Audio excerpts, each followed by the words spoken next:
new era dawns to fill the void. An unfamiliar path with a pulse of its own. 3, 2, 1. Final Encounter Cast. Interesting conflicts, not conflicts of interest. Typical corporate bullshit. With your hosts, Nate, Robbie, Chris, Nika, and Callie. FinalEncounterCast.com. Ready? Get set? Go!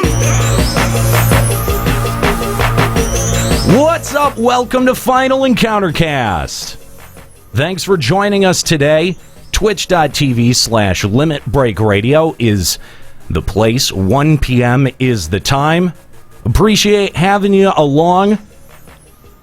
FinalEncounterCast.com is where you can find the website and the podcast. Subscribe, and you can check out a full archive of the show. 63 episodes worth, by the way. Wow, that's a lot. I know, right?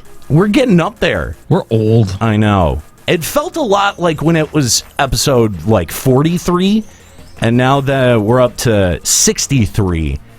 I mean, it's insane. Still have 47 till 100, though. Yeah, I know. 37. Math! Math was never my strong suit. You agree with him? I know. You stupid idiot. I'm not saying that I'm any better. But anyway, thanks for joining us here. Twitch.tv/Final EncounterCast. We appreciate you being along on this Sunday. If you're listening on the podcast and you want to listen in live, Sundays at 1 p.m. at Twitch.tv/Limit Break Radio is where the show goes down. And you can give the show a call live. Final Encounter Cast on Skype, 810-207-1764. Coming up on the show today, we're going to talk about the death of the Let's Play. Is this a video genre that is just completely unsustainable? We saw people whose entire media careers were built on doing Let's Play videos, and their popularity, their rise to popularity was built through Let's Play videos. And now it seems through a combination of YouTube's policy and game makers themselves, concerted efforts from game makers themselves and developers themselves, that this style of video is not really sustainable. So we're going to talk about that, but we'd also love to hear from you. Final Encountercast on Skype, 810-207-1764. Kooky Persona is hanging out, standing by, waiting to take your calls, and she'll forward you along to us. So if you'd like to be a live caller to the show, you're always welcome to do so. Final Encountercast, 810-207-1764. By the way, real quick, I want to mention that we have been working hard on a new show called Checkpoint Radio. It's an actual radio show. For real radio show. For real, not for play radio show. Not for play. That's right. That's so cray-cray. Oh, no. Have you not heard that? Okay, anyway. I've heard it. I got you. Yeah. So we've been working really hard. CheckpointRadio.com is the website. We have officially launched this week the Checkpoint Radio podcast. If you're subscribed to the show, if you're subscribed to Final Encountercast, you can actually find that as a special entry on the RSS feed right now. Episode number 1, where we kind of go through the history of this show, Final Encountercast, as well as Checkpoint Radio and Limit Break Radio, going back all the way to the very beginning when we all met each other. Yeah, Callie tries to talk about his involvement too, but we promptly shut him up and remind him nobody gives a shit. That's right. That did happen, yes. Multiple times because you wouldn't shut up about it. Yeah, by the way, cool. I'd like to... by the way... Don't encourage him. But it was Wayne's World. By the way, I've apparently adopted a bird recently in this week. The fucking birds outside of the studio. This is so goddamn frustrating. Every week, it sounds like they get louder. I'm almost certain that one of them has built a nest in the air conditioner, which I forgot to run this morning because it's weirdly cold out. And yet still hot in here. Yes. Yeah, I know. And so I feel like the birds did not get cleared out, and god damn are they loud and obnoxious today. Have you tried maybe distracting them with a Bastion type Omnic unit? No. What? Birds, Bastion. He has a little bird that lives in him. From the bird's own free will, because they're friends, you idiot. I'm just saying. It's not a distraction. They're best friends. If he puts one out there, maybe it would prefer to be best friends with him instead of the air conditioner. Anyway, so we apologize for Wow, that Robbie's bad jokes. No, my joke was fine. No. I was gonna say the bird. You made Chris cringe. Do you know how hard that is to do? All he had to do was play an Overwatch drop and it would have been fine, but instead he decided to destroy everything. See, when Turnak says show equals ruined, they're right. We're just gonna pack it up. We'll see you later. Pack it in. Yeah, we're done today, guys. Nobody's butthurt. Yeah, we'll see you Ban later. the Turnak. We'll catch you next week, guys. We're sorry that. I mean, we really blew it. We'll do better next time. We promise. Well, Just don't cancel without giving us another chance. 1 p.m. on Sundays is where you can find us. All right, no, I'm kidding. All right. Shut up, you little weasel. See what your bad jokes do? They bring the show to a screeching halt, Save goddammit. the speech for the father you continually disappoint. Oh my God. Should bring back the cameras. There we go. Anyway, so yeah, the Checkpoint Radio podcast is available now. You can get that at checkpointradio.com. Even though it is available right now on the Final Encountercast feed and on I don't think I actually put it on the 14 Limit Break Radio feed. But it will stay available at the LBR network, but eventually it will get removed from the Final Encountercast feed. So make sure if you're interested in the show, if you like the show. By the way, we unveiled new imaging this week, which I was really excited about because I worked really fucking hard on that shit. That was a Was that sarcasm? No, that was a 12-hour cram session worth of producing. That was tough, dude. And by the end of it, I was just exhausted. That's why last week I could barely form a sentence because I had spent the previous day. Spent all your AP on it? Audio points? Okay, yeah, Okay, sure. good. We'll go with that. Good thing you clarified that. I put all of my daily allocation into post production as opposed to show hosting. Masturbating. Anyway. You can microtrans out more of that, I think. Yeah. So also this week, though, something else that I wanted to mention is that we will be posting full episodes of Checkpoint Radio on demand. We'll still be putting up occasional on-demand segments, but we're going to be putting up the full show on demand over at our website, checkpointradio.com. It's not going to be podcastable. It's only going to be streamable. So you've got to listen over at our website, checkpointradio.com. And while you're there, you might as well bookmark it. You might as well get used to going there because we'd love it if you would comment on some of our stories or, just keep coming back and letting us know how you're liking the show. So checkpointradio.com is where you can check that out. By the way, the most recent episode of Checkpoint Radio can be heard following Limit Break Radio today. You can also catch that on our Shoutcast server where it will be streamed. Kooky is actually going to be nice enough to stream that while I work on a couple of things and get out of here for I got to go to a wake, unfortunately. But Kooky's going to be taking up the streaming helm. So chat with her, give her some feedback that she can pass along to us, and make sure that she's not just sitting here alone, guys. So that is coming up today following Limit Break Radio. And now you can hear it every week following Limit Break Radio. So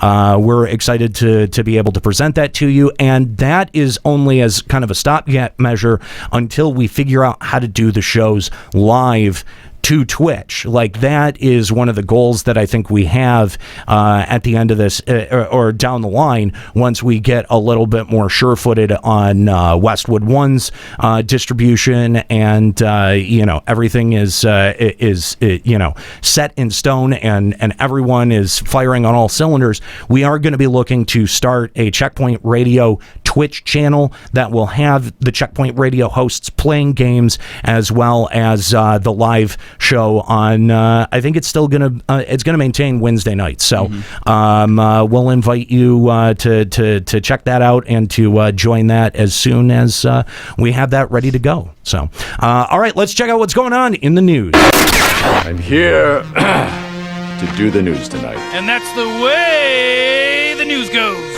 Ladies and gentlemen, we interrupt this program to bring you important news. Here's a story that's out of this world. That intro is no longer on Checkpoint, and I am Can we use the Checkpoint one on here? No, it is a lot. It is. Hang on, we should bring up just for shits and giggles. Just for shits and giggles, because I like to stroke my own ego, and I think I'm a pretty damn good producer. Why don't we bring up Which that? is why that intro is so good, because you're so good at it. This is just great. I'm making so much post-production work for myself on this episode alone. I'm really, really happy about that. All right, let's retake this. All right, or this is the, just so everyone is clear, this is the Checkpoint Radio news intro that we had made specifically. That we made. We helped. Well, everybody did. No, you didn't. No, you didn't. This shot has been holding on Callie for way too long. But anyway. Just so everyone can hear the new production, we're going to use that. But first of all, there is a little wink and a nod to the old production piece in there, and from now on, this intro gets to just be this shitty news intro, just gets to be relegated. Amazing news to Final Encountercast. All right, so this is Checkpoint's new news intro. Gaming news update with Joe Sloan. Ladies and gentlemen, we interrupt this program to bring you important news. CheckpointRadio.com. So first question, who's Joe Sloan? Yeah, right. That's not someone who's a part of this cast. He does sound like a queer, doesn't he? Quebec, go ahead. There you go. We get to show off the new intro, and now we get to do this again properly with the show. I'm here to do the news tonight. And that's the way the news goes. Ladies and gentlemen, we interrupt this program to bring you important news. Here's a story that's out of this world. I don't know. I just don't feel excited to read the news after that one anymore. Shut up and read the news. Dance, monkey, We played your special one that makes you feel all cool inside. Now read over your shitty one. People only do things because they get paid. And that's just really sad. The Legend of Zelda Breath of the NES has predictably been issued a takedown notice from Nintendo. The creator, Winter Drake, indicated that he wasn't surprised that the takedown came and intends to finish the game after first stripping out Nintendo's assets and making it more original. If you didn't get a chance to see this, it's pretty cool. It's just like Breath of the Wild translated into original NES graphics. Yeah, I did see this, and it is pretty impressive. But yeah, anyone who works on a mod like this has got to know that the takedown is coming as soon as people find out about it. And when you ask for money. Yeah, that probably didn't do him any favors. Wow. Yeah, that's not smart. But I mean, you do get the bones of a pretty interesting original game that could come out of that. Although at the same time, though, I feel like it would just end up feeling very derivative. Let me ask you guys this. All right, so he's not willing to go back, take out all of the Nintendo stuff, and redo it with his own original things to still try and complete the game, right? That just seems like so much extra work. Why not have just made an original game from the get-go? Do you think that he's gotten enough attention and publicity from doing it this way now that people like keep up with it and follow it as opposed to just... Yeah, I think you just nailed it exactly. Like, making it Breath of the NES gives you, like, that gets you on Kotaku, that gets you on websites. Just saying, this is my own little RPG that I made, no one cares. This is true. Although the same cannot be said of those 10-year-long development projects of like the fan-made Pokemon games. Yeah. I don't think you can make that same argument for those because they spent so long in development and then no one got to benefit from that. No one. Yep. I mean, I'm not just saying financially. That makes sense that no one would be able to benefit financially from that. But I mean, like, it spent, I don't know, a day out there and got a couple of million downloads. I mean, if you're the creator of that after 10 years and your product was up for 1 day.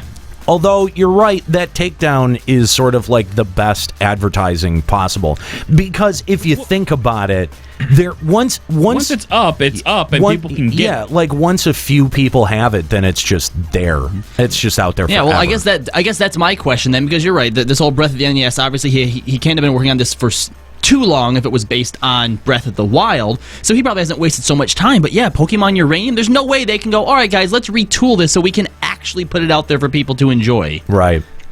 For the past year or so, Elite Dangerous has been running. Because then you just get Digimon. Sorry, I didn't mean to run over you, but that's what you end up getting. You get some. Digimon is so much different than Pokemon. You have no idea, and that's not just what you get otherwise. It's because Digimon is worse. You can't than even. You don't catch. It's basically Digimon. garbage. I'm just saying, you get that derivative franchise, and it just feels like you get Yokai Watch. I was gonna make that joke after you started talking. Why did you ruin it? But the thing about it is that, yeah, like if you tried to take Pokemon and make it anything else, it still is just Pokemon. That's exactly it. Yeah. With this, you can just say it's a new adventure game. For the past year or so, Elite Dangerous has been running a pseudo-ARG event called Formidine Rift, which just recently ended in an in-game event. Oh, I love this. A character named Salome would be set to carry sensitive information across a treacherous route, and the player community had the option to protect or destroy them. A 3,000-plus ship armada formed to defend Salome, piloted by sci-fi author Drew Wagar, who promised to immortalize the experience in a book, including who killed him if anyone did. Enter a skilled troll from the game's community, who, along with his guild, spent months convincing everyone they had reformed and were no longer being total jerks. Oh, my God. Of course, as soon as they had the opportunity, they turned on the armada and destroyed Salome. The killing shot is going to end up providing a headache for Mr. Wagar, as he now has to immortalize Commander Harry Potter in a book. Oh, you really stepped in it, Mike. Oh my God. That's going to prove difficult. Oh my God. How did I not know? Like, this is the first I've heard of any of this. This is do you want to know why? Fascinating. You want to know why this is the first you've heard of it? Because when we put up articles for this, you don't read them. Well, hang on. What is Elite Dangerous? It's a game on Steam. It's basically what No Man's Sky could have been. Yeah, it's a space sim. Space sim, basically. Really? Yep. I actually have it. I haven't played it yet, but I've been wanting to get into it because they've actually had quite a few little things like this where stuff just like jumps out of nowhere, and the internet goes wild. I have to say, crap, how did that get put in there? This is fucking convincing. Yeah. This is convincing. This makes me go like, I definitely feel like I should check this out. And that's what was amazing about this. Like, yeah, this 3,000 ship armada forms, and they're going to defend this guy. And basically, yeah, Harry Potter is a well-known troll in the community, which is fun to say. Damn it, Potter! You know what it would be like? It would be like having to immortalize Son Goku in, you know what I mean? Like, I'm going to make an animated film out of this hunt pole, and it's Son Goku ruining everyone's day. What I like most about Elite Dangerous is we're always talking about how games nowadays, they give you everything that's coming in all the updates. They let you know everything that's coming out. And Elite Dangerous has been putting a lot of stuff in the game and not telling anybody about it. I like this. So when someone stumbles across it, the entire internet's like, holy shit! I love this. This is, I think a lot of games can use that, take cues from that and use that to their advantage. I'm sold. I'm definitely going to check this out. I hope that because this is something that it's, this reminds me of Eve. This sounds like something that you would hear on Eve, except Eve is so dense and hard to get into that I feel like with this being a little bit more recent, that I might actually have an opportunity to get into it legitimately. I just don't know how you end up trusting a known group of trolls to help with this. I get they spent months trying to paint themselves in a better image so that they could, join up with this group, but at the same time, they're a bunch of trolls, and you I got better. You offer a troll a chance to be immortalized in a book. Okay. And to use Limit Break Radio as an example, this would be like if there was a major server-wide role-playing event, and all of a sudden Limit Break Radio says, oh yeah, we want to be involved in that. And we spend trust it. We spend months trying to present ourselves like, no, we're big RP fans. Well, you know what's going to happen when we get there. 3,000 1,000 people were involved in this, right? And it spanned over multiple galaxies. So obviously on the way there, they're probably like, all right, just make sure these trolls stay near the back. Don't let them near the payload. And at some point, this dude's just like, I'm going to sneak and wiggle my way up here. Because I think that it wasn't until near the end of the journey that they shot down the cargo, That's amazing. That is so... God damn, that is so compelling. I'm gonna check that out. Therapists across the country are using Dungeons and Dragons to get kids to open up. Groups such as Wheelhouse Workshop are finding that kids will use D&D characters to express parts of themselves they aren't comfortable showing otherwise. In all the D&D campaigns that I did with my old group, not the ones that anybody watching our show would know from the stream that I did, every single character that he made, he took one of his own traits that he doesn't like about himself and would make that the centerpiece of his character. Oh, sort of like what I do on the show. Yeah, that's just on you, Oliver. Oh, that's just you. Oh, man, damn. Say what you will about Mario Kart 8 Deluxe. We're just gonna blow past that story and not even talk about it? You got something you want to say about it? I mean, I think that's kind of cool. That therapists can look at the therapeutic benefit of something like Dungeons and Dragons. I mean, it's basically role play, which, obviously therapists have done forever. Have encouraged, But this is something that's finally putting a cool, positive, fun spin on it instead of just, okay, I'll be your mom. Tell me what you've always wanted to tell me. Right. Well, and I mean, I'll be your orc healer. Tell me what you've always wanted to tell me.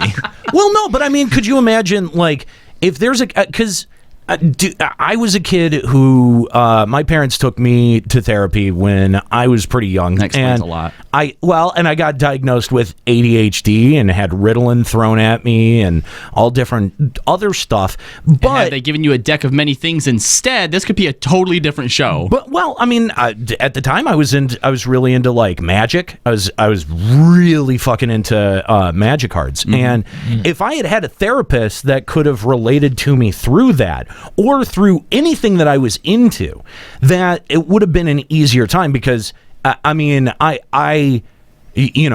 took me years to go back to therapy because they just had no idea what the fuck they were doing. And one thing that was very interesting in this story I saw is they're also using D&D as a therapy for children with autism as well.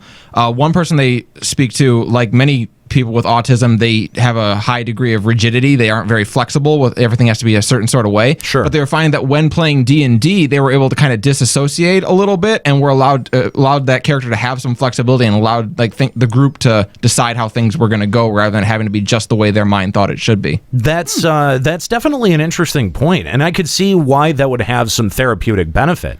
That kind of rigid structure of the rules of a game take things that are really complicated and gray areas in life and make them much more black and white. When you have a 3x3 grid that breaks down all of the different personality types, you know what I mean? I think that's way more easy to understand than, trying to actually understand the full range of human emotions or motivations. So I definitely understand why and how that would be beneficial to, someone who has problems, coping with everyday reality or gray areas and things like that. Sure. I just like that we've come from D&D being a tool of the devil, as it was in the 70s, causing kids to commit suicide. Yeah, to literally being used as therapy. Kids know to save your kids from suicide. Yeah, right. Dude, I'm digging the Wayne's World drops. I love this. Say what you will about Mario Kart 8 Deluxe, but the numbers do not lie. With a record 459,000 units moved on launch day, the new installment in the series is the best-selling Mario Kart game of all time. In addition, it's the highest-rated game in the series so far. Swing! Now, Chris, you actually got to play a little bit of this in the Green Room video before the show here, and it almost killed you. Yeah, you almost choked to death playing Mario Kart. What happened? I was going towards a little boosting thing, and, it's the classic Mario Kart story. Going through the boosting... the classic Mario Kart story. Boy gets console gets game. A tale as old as time. Gotta go and hit that boosting pad, get hit by one of those giant wooden cog things, fall down into the pit of water. Take last place. Go get in last place. There's not much to tell. It's just for those who Mario don't, Kart. For those who don't get to see the green room video, and you should if you donate $1 a month on Patreon, we were watching earlier as literally Chris almost died. Yeah. Yeah, I was out of as nowhere. I was playing that happened, and then I choked on some spit or He got air. the or exact something. same reaction that he would have gotten like if Blizzard had invited him to BlizzCon. Or if Robbie had told one of his terrible jokes again.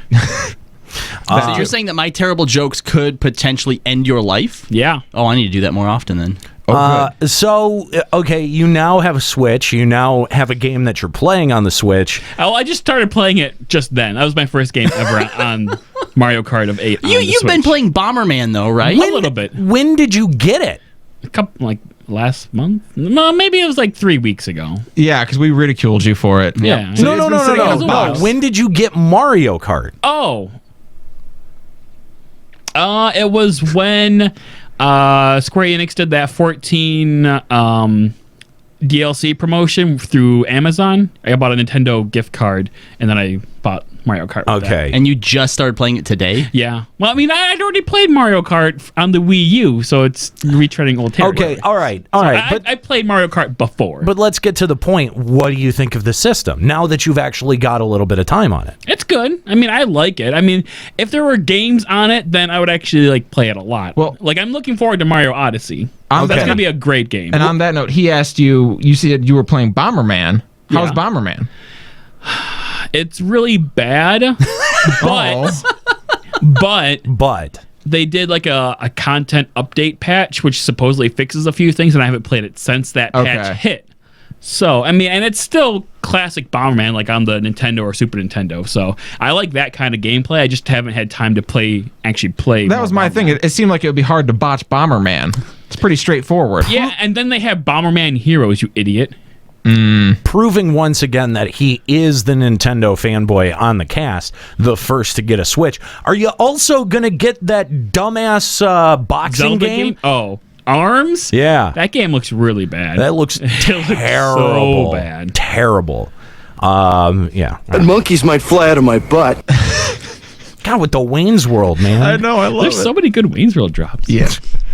Following the success of Darksiders 1 and 2, the series seemed to be lost in limbo after the collapse of THQ. The rights were eventually scooped up by THQ Nordic, and an announcement trailer dropped this week letting us know that Darksiders 3 is on the way. The game is under development at Gunfire Games and is slated for a 2018 release. South Korean presidential candidate Sim Sang-jung, and I'm sure I botched that, is running on a platform of anti-corruption, and normally that would never make the news on our show. However, she's using Overwatch as a part of her ad campaign, using the game's HUD, and she gives speeches, and apparently winning player of the game. Yes. Cheers, love. The cavalry's Voting for her. I don't think you get to vote for her. This is bizarre and kind of Heroes never die. It's kind of Really? hilarious. You think it's bizarre considering like how prevalent esports are in Korea? But that's the thing, though. I mean, like, I think that shows just how much of a cultural gap there is between the prominence of esports somewhere, like the United States, and then somewhere like Korea. No, that's ridiculous. Can you imagine if in the last goddamn campaign cycle, and actually I can imagine this, if goddamn Donald Trump had put out a campaign video where it's his face instead of Duke Nukem's on the Duke Nukem HUD, and he's killing SJWs and shooting up Hillary's face, like, I could see that happening. Smoking snowflakes. But it doesn't. Like, it just doesn't have that kind of cultural prominence here in the States. That is fucking bizarre. I gotta be dead honest. If he had put out that Duke Nukem campaign ad, I'd have had a real hard time not voting for him. Oh, don't say that. I'd have had a real hard time. That is so painfully self-aware that it I would have had to. It would have been a challenge. You're right. Now, by the way, I want to acknowledge something that William says in the chat. Didn't Nika buy a Switch day one? You're absolutely right, but we're not referencing the pregnant one on this show, so don't even worry about it. She's pregnant, so. Grab him by the pussy. No. Oh my God, Kelly, this isn't the first time. No, don't. That's not a drop. No, I'm using. Eat it. Yeah. I'm using my veto power on that one. No. Kelly, this isn't the first time that a South Korean politician has used esports in their campaign. Wasn't there another one recently that used a Starcraft map? Oh, yeah. Yeah, I don't remember the details of that one though, but I remember seeing the article about it.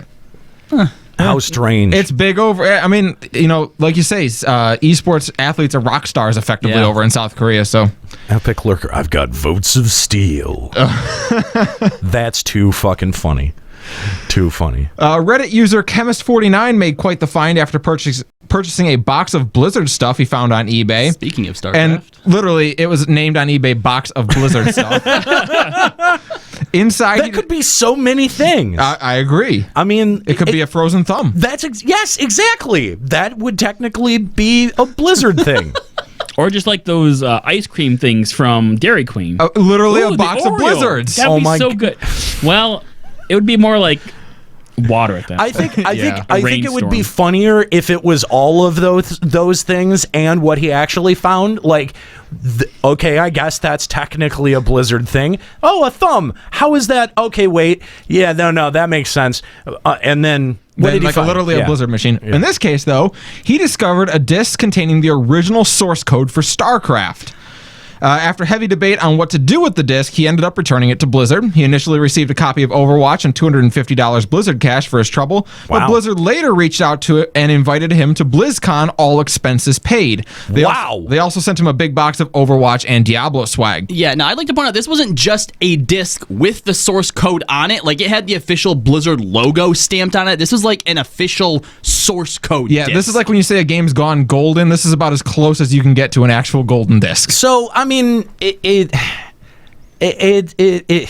what's the big deal, though? I mean, that's a fairly old game, right? Is, but the issue is that this is all the uncompiled code. There are going to be some trade secrets in it. The AIs behind how everything runs is okay. And anything that they may have built upon since then is all on that disc. Yeah. He had he's kind of freaking out. He had taken to Twitter to ask people what he should do with it, and a lot of people's like, you should just copy it and like send it out to everybody. Make it free for everyone. But obviously, he did, I think, the right thing. No, I definitely. I mean, buy a box of Blizzard stuff, get a whole big box of Blizzard stuff, and a trip. Yeah, holy crap, that's pretty cool. Like, I think Blizzard did right by him by rewarding that for sure. And I agree, and I'm so glad he did send it in too, because like if it would have tasted really bad to have them make StarCraft and Brood War free to play, and then he gets this disc and just distributes all the source code. Yeah. How does that taste exactly? What does it taste like? Like Juxta after LBR. I just opened my mouth and out it came. Boy butter. Is there a less agreeable phrase in the English language than boy butter? I mean, the alliteration on it somehow makes it worse. Like you start the gag reflex before you finish saying it. Ugh, gross. I don't get it. This year's class for the Video Game Hall of Fame has been announced. Headlining the class are Donkey Kong and Pokemon Red and Green, but also joining the permanent exhibit in Rochester, New York are Halo, Combat Evolved, and Street Fighter 2. Really? I'd forgotten that this is in Rochester, New York, where you can tune in and listen to Checkpoint That's now. Right. That's right. God, that's... All right, look, obviously some of those I get. Pokemon Red and Blue, 100%, yes, even without a Street Fighter doubt. 2. But do you remember some of those other games that were on the list? Like Halo beat out Final Fantasy VII. Fuck you guys. It seems legit. I mean, Halo design or like shaped the FPS community and the games around Not it. just that, but like online FPS overall. Like, right, like Counter-Strike didn't do that first? No, but this did it for consoles. Right. Like, this took, like, consoles which were typically relegated to offline play. Halo was the first, like, time I can recall it getting mass appeal to play online. Yeah, because it had Halo? because it had the simple connect through of Xbox Live, Right. and everything just worked. All right, sure. Before Halo, the banned best Skurrilous, that FPS made me feel was like GoldenEye. No, the standard for FPS at that point was like Unreal Tournament. Like Unreal was massive, Quake was massive, especially in like LAN capacities. Those were some titans. Those were all on PC, though, right? On console, you had Perfect Dark, and that was it. On console, like you over LAN. just console FPS in general. Oh, like in terms of multiplayer. Yeah. You had GoldenEye, you had Perfect Dark. That was about it. That's it. And then Halo came out and really kind of reshaped. I mean, had Call of Duty started at that point, or was Halo first? I think Halo was first. Well, because you always had that problem of the split screen, the four split screen. Yeah, Perfect Dark and GoldenEye didn't let you LAN it. Yeah, and right. How many people do you remember going to like a LAN party with 16 people and four Xboxes all hooked up playing Halo? Well, but and that's the thing, is that any FPS that was successful on a console before Halo was also somewhat of a success on PC. They had somewhat of a presence or somewhat of a success on PC. I can't think of any others outside of GoldenEye or Perfect Dark that were console exclusive. And Meter NX in the chat is making a great point. Xbox would have tanked without the Halo CE. And I think that's true. Like, that system was sold on Halo for a long time. Thanks, Halo. Absolutely. So we've confirmed it now. Halo greater than Final Fantasy VII. I don't know about that. I agree with that. I mean, it definitely has its place for sure. I think that's undeniable.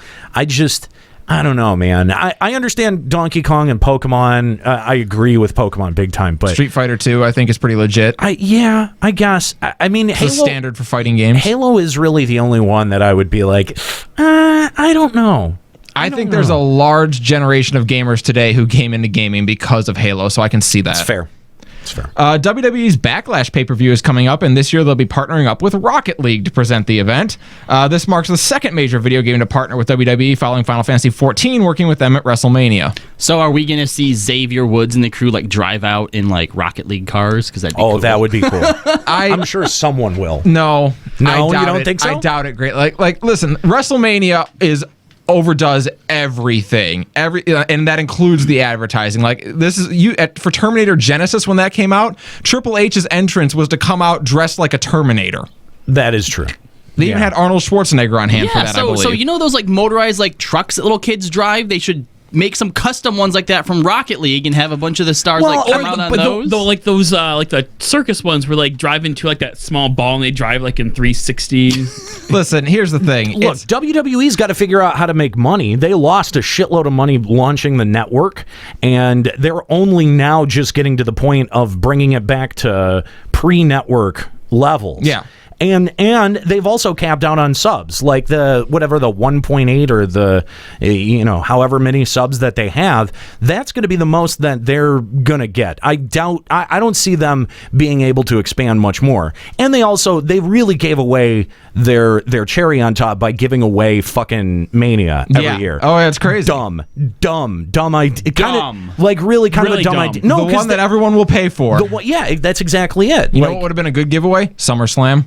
Oh my God. The next big one, that's the one they should have given away. That's true. But they've got to do stuff like sponsorship deals to be able to, continue to pay the bills and expand the business model. And every pay-per-view does have a sponsor with it. It's just suddenly we're seeing a lot more video games start to appear in those sponsorships. Which is great. I mean, I wonder how much Xavier Woods or Up, Up, Down, Down has to do with that, because along with the network, they've been doing, they've been acquiring shows and content from people like Xavier Woods or like Stone Cold Steve Austin, and putting them out there and originating their content and taking them off of places like Podcast One, which is where I think Chris Jericho had Talk is Jericho. Talk is Jericho. Has that moved over to the network? I would be shocked if it didn't, because that's one of the better shows. It is. I don't know if it has moved over to the network. They're to the point, the network is to the point where they're starting to farm talent from YouTube these days. They are, and you're starting to see a lot of their former superstars come back and host original shows on it, which I think is a really brilliant idea. It's a really smart Christian show is great. Yeah. So. Steam's gifting process is getting an overhaul from the current system. Gone are the gift to email or gift to inventory options, and instead a new system of direct exchange has been implemented. In addition, users may now schedule a gift to be delivered months in advance. So, don't forget any more birthdays or anniversaries. There are some downsides to this, though. Apparently, depending on what the prices for games are in different countries, if there's too much of a discrepancy, it won't let you gift games to certain people depending on where they're located. That is true. Interesting. But this is mostly designed to cut down on shit like G2A. Yes. G2A has become a scourge and is really starting to disrupt business models. Yep. When people come in and they buy in bulk during a Steam Steam sale and get something that is normally like a $13 price point on sale for 99 cents and then resell that 6 months later, that's pretty scummy. I mean, and Steam had to do something to be able to crack down on that practice. I think this is as fair a way as any. Being able to share, like save gifts to your inventory was always a weird added step for me. So I think that this is probably for the best for Steam to do. I think G2A is fascinating in that I've never heard something that makes, like, universally every gamer when they hear the word G2A looks like they just smelled a fart. Every time. Like, if you say G2A, everyone's like, ugh. Who actually, I can't figure out who continues to give them money. Stupid people. Nobody likes them, though. Like, nobody likes them. Yeah. I like them. Why would ya? Because they give me games cheaper. Have you ever bought from G2A? Legitimately? I was like, we were going to kick you off the show if you had. Who knows? We'll still kick you off the show anyway. Yeah, if you want. Yeah, get the fuck out, boy butter. I guess. I guess. Oculus has announced that... Didn't even make sense. That drop didn't even make sense. Yeah, but it's okay because it's Dana Carvey. You know what? Stop encouraging Exactly. him. You cannot validate this kind of behavior. I don't care if you... nothing about video games.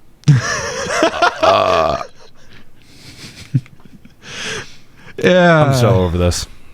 Anyway. I believe I requested the hand job. Can you now he's just hitting drops. He is. It's just random. Oculus has announced that Story Studio, the group behind the Emmy Award-winning VR short Henry, is closing down. The move comes as the company is shifting its focus towards cultivating and supporting third-party developers for the platform. That was interesting. I don't know why they're moving away from first-party so quickly. That is a really interesting move. Yeah. I would have thought they'd have spent some more time on that, but, I guess if it works for Sega, whatever. Did it, though? No. No, it didn't. I mean, the whole Oculus VR thing really does not seem to have panned out. Yeah, and that's weird, too, because it was definitely the one making the most noise at the beginning. Maybe that was just because they were kind of the first ones there. And this is what I was saying all along, because, like, Sony, if you're gonna invest in one of those pieces of hardware, right? Sony seems to make the most logical sense because they have the infrastructure to float it for the longest. Yeah. Even with Oculus's pair-ups with all these other different places, yeah, they're Facebook, not, right? That was Facebook, them? yeah. Fundamentally not exactly the company that you want to propel you into the games market.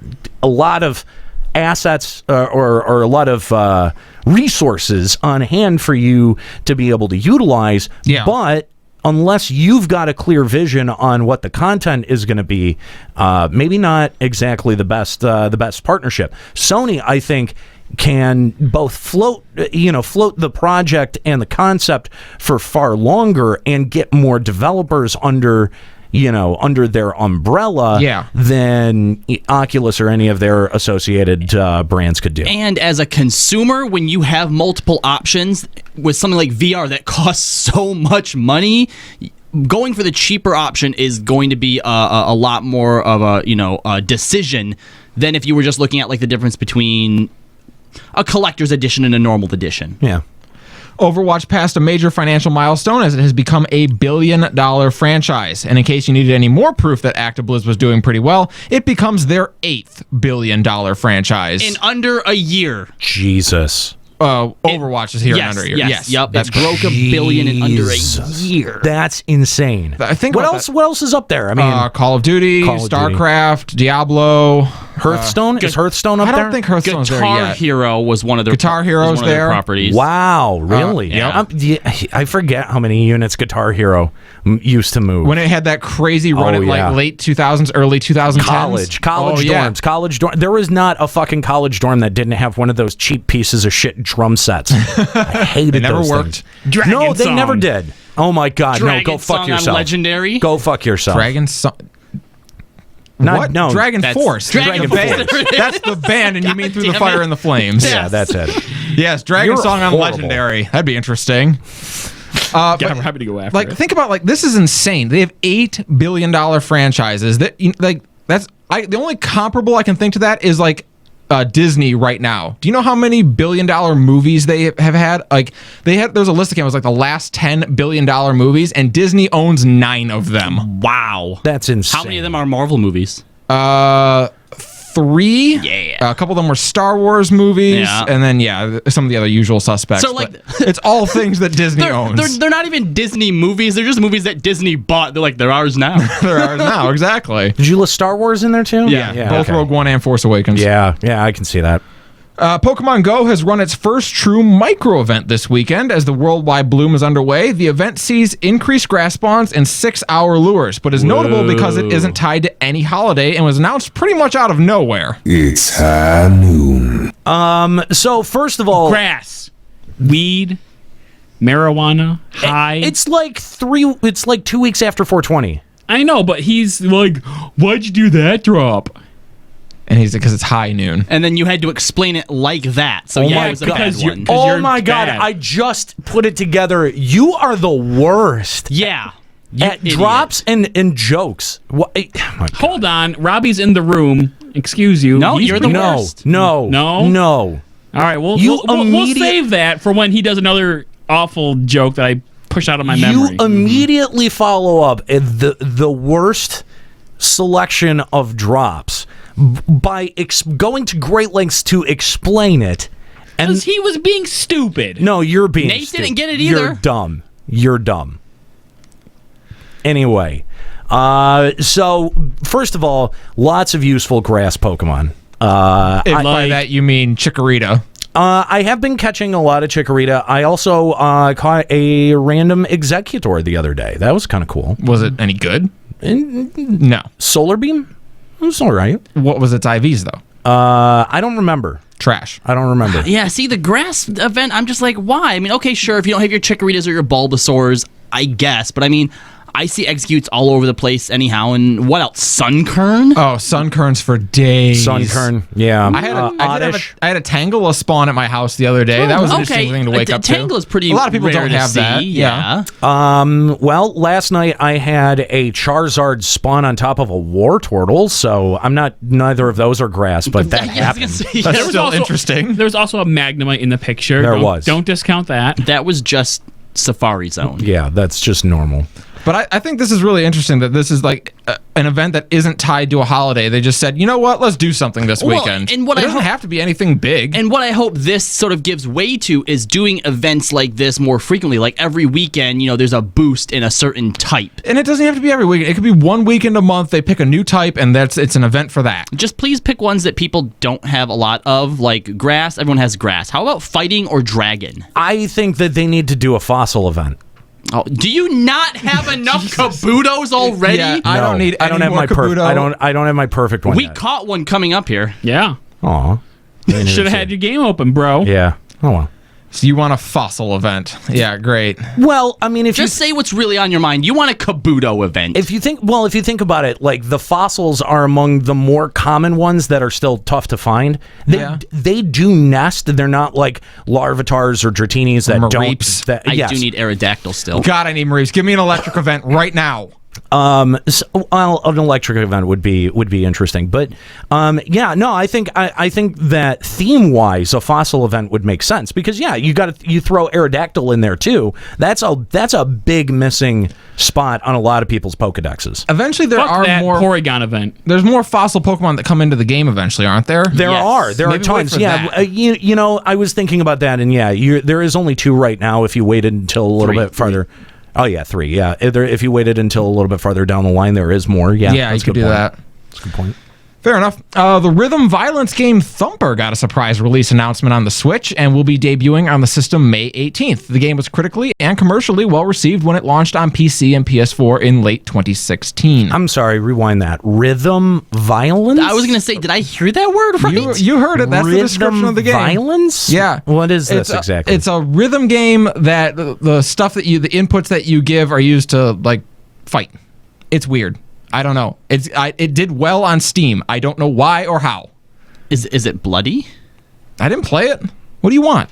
For you to tell me about this. It's on the news. You're the news guy. Come on, newsman. You looked at it. No, I said I saw a news article that said the rhythm violence game Thumper got a surprise release announcement, and I said I don't know what that is. I don't care. Jesus, did you even try? On that one, no. Tribeca held its first ever game festival last week. The group, more known for their art house movie festival, says the event is meant to be one where designers can come together and collaborate. Robbie, you really liked this. Yeah, no, I did really like this because when you look at a lot of the stuff that happens in the gaming industry, a lot of it is just to push games, to push the hype, to sell more stuff. In fact, a lot of them usually have some type of awards shows, right? And you would think at a film festival that they might do something similar, but it wasn't even a means to showcase games. It's just like the craftsmen of the industry getting together, talking, exchanging ideas. They had over 1,000 people show up in attendance for the 2-day event. And again, it was mostly keynote speeches where they, talked about different kinds of stuff within the industry. Of course, Nero's idol, Kojima, was there as well. Yeah. He might have just been there for the film festival, though. Well, that's the thing. Yeah, I would not be surprised if Kojima had just showed up to... Well, and he was part of one of the keynote speeches, though. So man, I would love it if he just showed up and like, hey, we're doing a game festival. You want to get in on that, too? And he's like, sure. Yeah, all right. He actually talked a little bit about Death Stranding. He said that there will be plot and there will be characters to it. And good. And when asked where they were in development, I was wondering that. When asked where they were in development, he used a very apt metaphor. He said, "Imagine you're opening an Italian restaurant. That's how far we are right now. We're just deciding what's going to go into the Italian restaurant." Wow, that's so next gen. Wait, okay, so imagine you're opening an Italian restaurant. Yep. They have gotten as far as deciding they want to open an Italian restaurant. And now they're deciding what to put in that Italian restaurant. No, all right. All right, see, here's the thing. We talk about him as being an auteur, but like if this is going to turn into like a 10-year development project where he's just like kind of like, it'll be done when it's done. No, fuck that. Put your game out. Was Konami cracking the whip for a reason? Is there a reason you never had enough money to finish it because you wanted to go forever? I mean, Nate, what's your thoughts? I'm glad you've decided your game has characters in it. That's a good call. The thing You have done well. The thing about auteurs is, or at least artistic people that I've found, is that they do commonly need some sort of structure or I'm not saying that they're autistic, if that's what you're getting at. No. That's not what I was implying. What you're implying is Sony's put their foot in his ass. No, but I think that creative people do, need someone that is coming in and setting limitations for things. Yeah, definitely.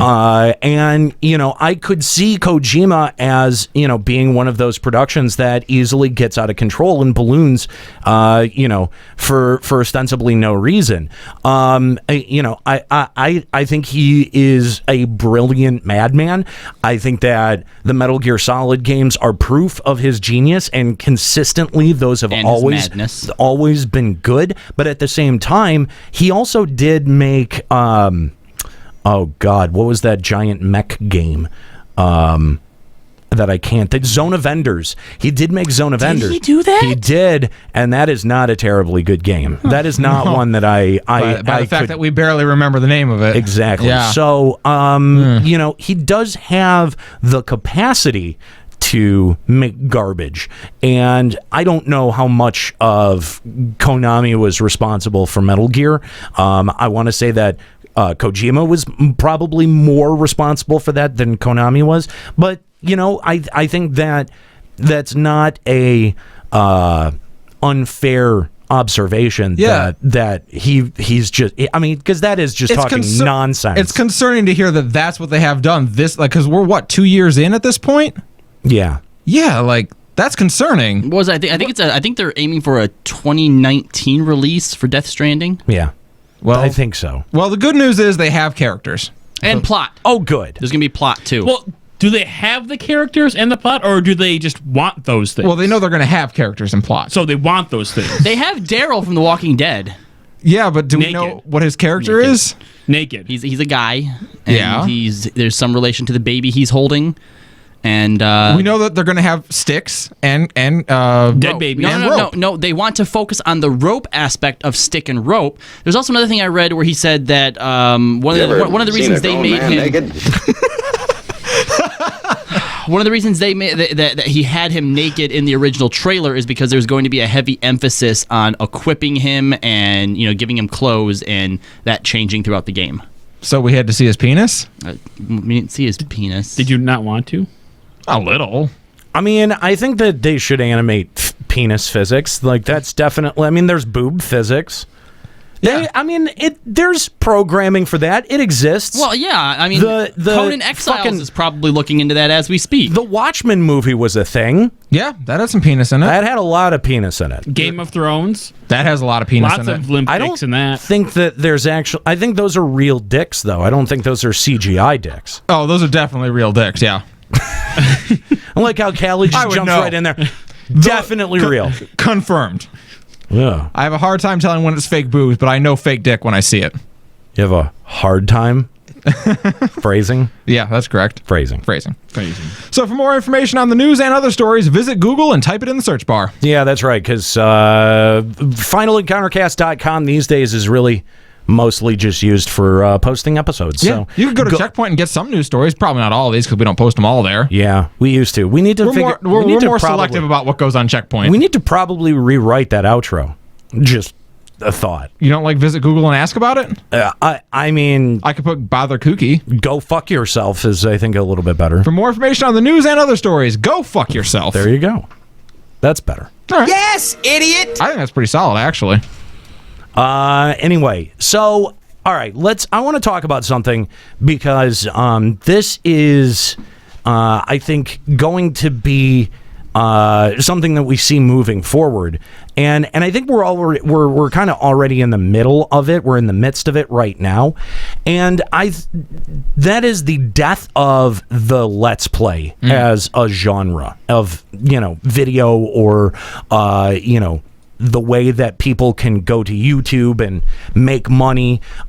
We've seen previous to a lot of these new YouTube restrictions, we've seen a number of YouTube celebrities or stars be able to make their name off of Let's Play videos. Oh, definitely. Markiplier, I think, is a notable one. I think he's probably the most notable at this point. I mean, right now? PewDiePie did Let's Plays. I'm not sure. I don't see that. I can't. He did mostly Let's Plays. That's fair. I can't explain the PewDiePie thing as a phenomenon, so I can't really speak to what his content was. Okay, so fine. Okay. 12-year-olds is the explanation. But we've seen recently YouTube shift a lot of its policies away from encouraging that type of content. Pretty notoriously, Call of Duty right now is universally unmonetizable on the platform. Which is insane because it's Call of Duty and they're going back to World War II, which is probably one of the biggest things in its recent history. Well, I think it's insane mostly because it's not at the request of Activision. That's true too.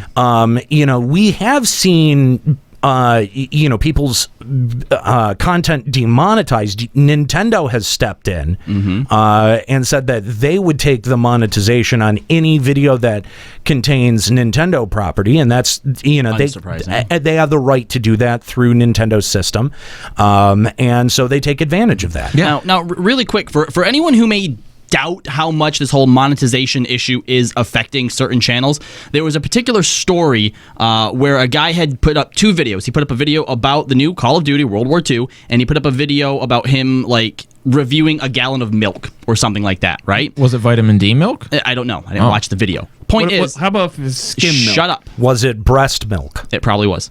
That probably would have done fairly well. The milk video only had 40,000 hits, whereas the Call of Duty video had 250,000 hits. Oh. The milk video had made somewhere between $300-$400, and the Call of Duty video had made $100. Ouch. Yeah. Yeah. So there is definitely a big discrepancy in the way that monetization works now.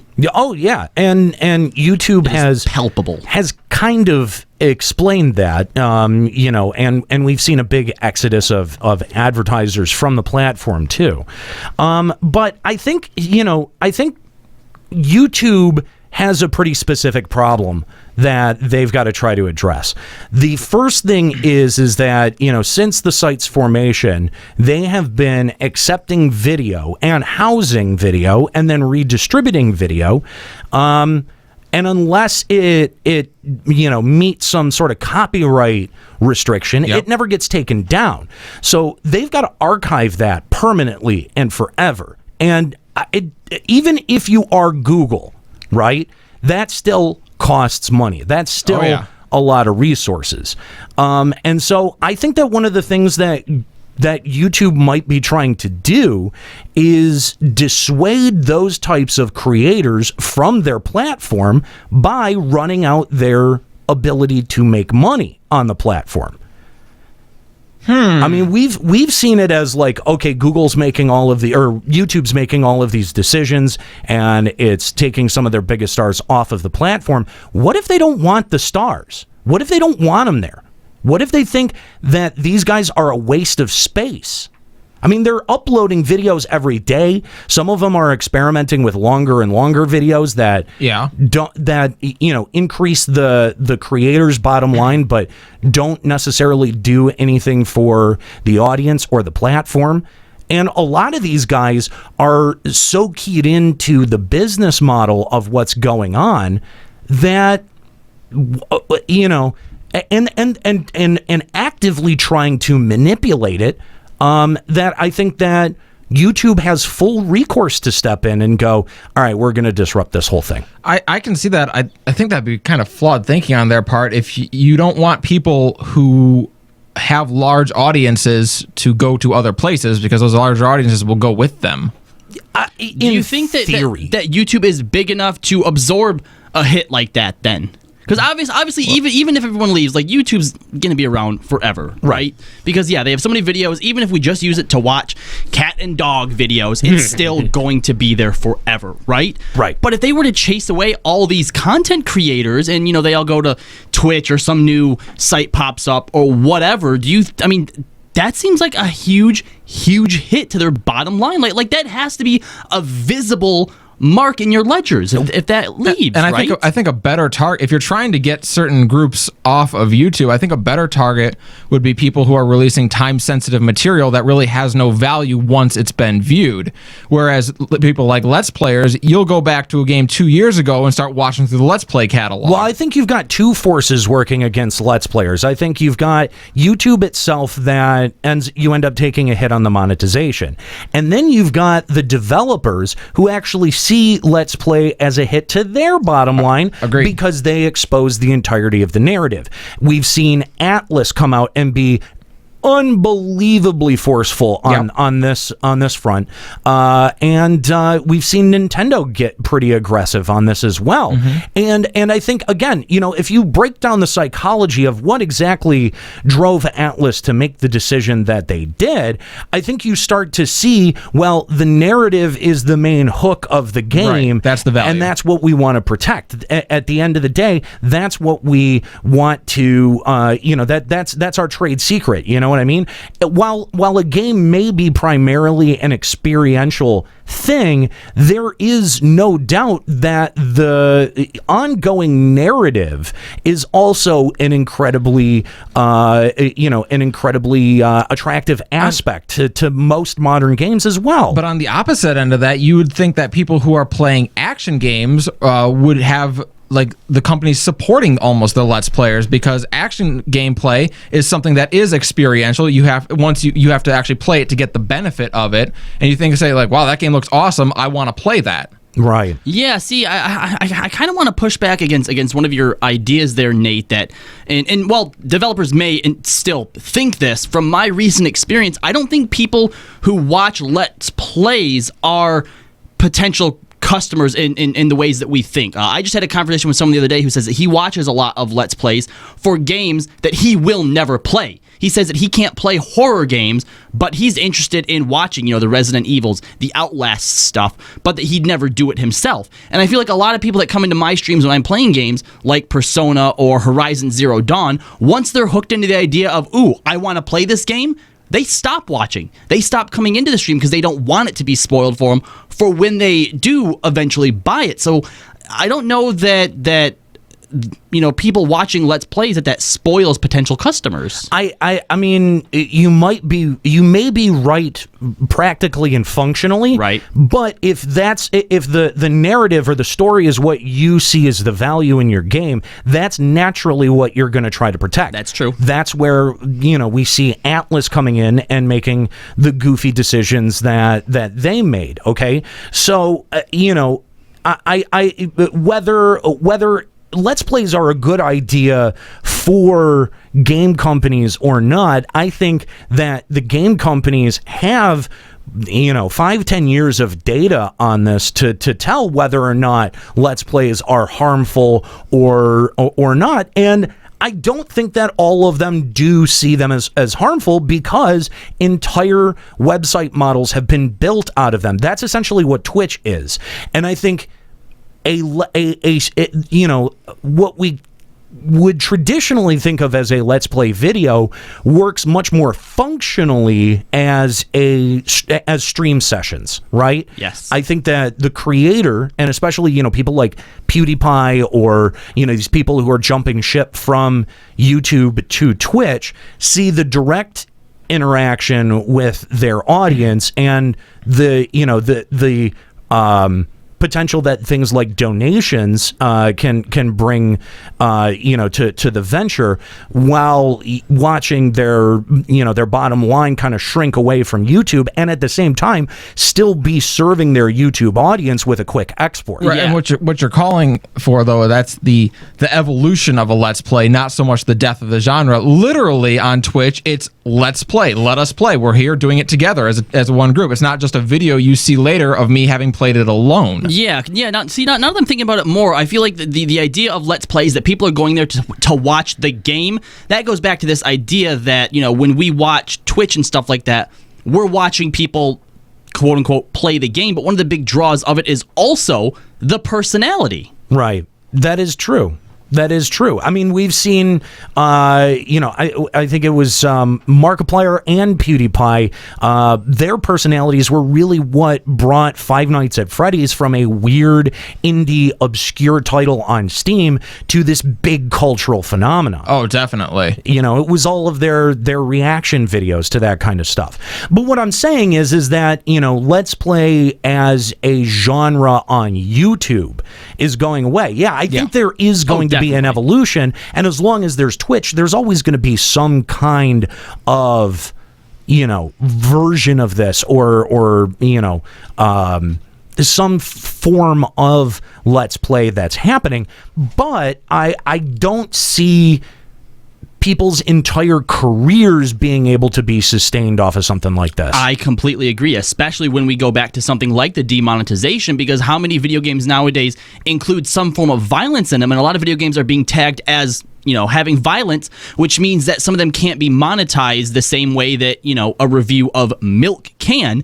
And depending on the type of way that you do your Let's Play, if you're on Twitch, maybe you just export it straight over. But if you want to cut out all the boring stuff or all the slow parts and just provide a nice, concise video that's going to entertain people from start to finish, there's a lot of effort that goes into doing something like that. Right. And if you're not getting the same amount of money out of it that you were before, that is essentially killing your model. And that's the kind of the thing too with YouTube versus something like Twitch. With YouTube, once you have the video out there, it continues to get views and hits as time passes. You're still making money off that video. So it's not necessarily like, hey, my new video has to make me all my money. No, it's your collection of videos that are, your whole catalog that is making you money. Whereas with Twitch, it's whatever you're playing at that moment.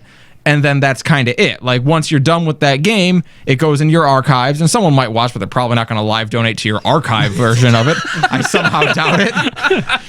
You know what? I'm going to go do that right now. Yeah? I'm going to find someone. I'm going to donate to their archive. Yeah, well, we originally posed this as the death of the Let's Plays, but I actually think this is more of an evolution, especially when you consider where Let's Plays originally started. I can think back as early as my first semester, having moved in with Chris, and he used to go on forums and find Let's Plays where people would just put up screenshots. And that was the original Let's Plays. I remember him reading a Final Fantasy VII Let's Play on a forum where they would put up screenshot after screenshot after screenshot. Oh my God. I've never heard of that. That's where Let's Plays started. Yeah. In forums, The birth of the Let's Play was on forums. That's kind of crazy. I actually didn't know that. Imagine every time a new dialogue comes up, print screen, copy and paste it to a forum.